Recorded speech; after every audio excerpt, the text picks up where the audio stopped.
আয়াত ৩ আয়াহসাবুল ইনসানু আল্লান নাজমা ইযামাহ মানুষ কি মনে করে যে আমরা কখনোই তার অস্থিসমূহ একত্র করতে পারব না?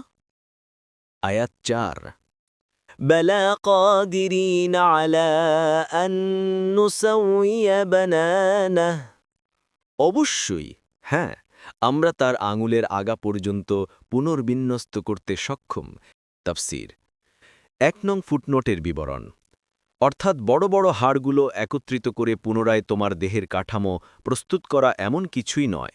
আমি তো তোমার দেহের সূক্ষ্মতম অঙ্গপ্রত্যঙ্গ এমনকি তোমার আঙুলের জোড়গুলোও ঠিক তেমন করে বানাতে সক্ষম যেমন তা এর আগে ছিল। তবে তোমাদের পুনরুত্থিত করতে অসক্ষম হওয়ার কোনো কারণ নেই। কুর্তুবী আয়াত ৫ বাল ইউরিদুল ইনসানু লিয়াফজুর আমামাহ অনুবাদ বরং মানুষ তার ভবিষ্যতেও পাপাচার করতে চায়।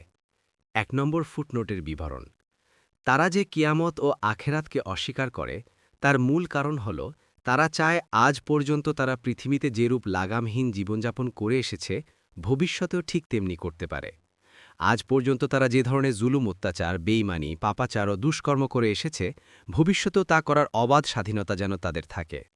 এভাবে সে অসৎ কাজ করতেই থাকে, সৎ পথে ফিরে আসতে চায় না। মোয়াস্সার ফাতুহুল কাদির কোনো মুফাসসির বলেন আয়াতের উদ্দেশ্য হচ্ছে বরং সে তার সম্মুখস্থ বস্তু অর্থাৎ কিয়ামতকে মিথ্যা প্রতিপন্ন করতে চায়, কারণ এর পরেই বলা হয়েছে সে প্রশ্ন করে কখন কিয়ামত আসবে। এ তাফসিরটি ইবনে কাসির প্রাধান্য দিয়েছেন।